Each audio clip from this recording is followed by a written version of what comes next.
Excited na po pala ako mga kaulam sa may pupuntahan naming camping site.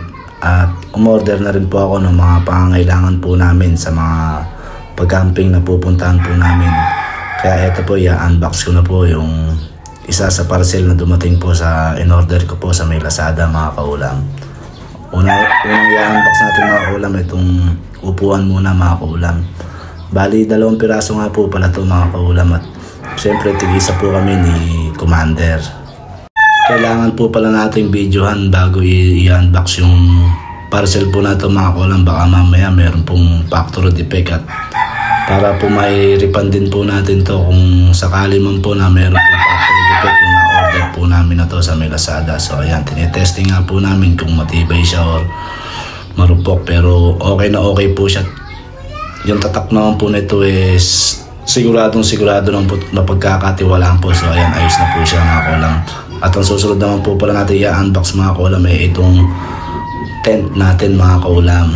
So sa picture niya mga kaulam, para lang po siyang maliit, pero nung i-unbox po natin ay napagkalaki po pala niya mga kaulam. Ito na nga po, binubuksan ko na nga rin po, ibinidyo na rin po namin at baka po meron pong factory defecto hindi po natin to may re-refund mga kaulam. Sana po mura lang po sana, hindi po siya ganun kamura. Medyo mabigat din po ng konti yung presyo po nito mga kaulam. Ito nga po pala yung unang beses ko na makakabili ng pang-camping na tent mga kaulam.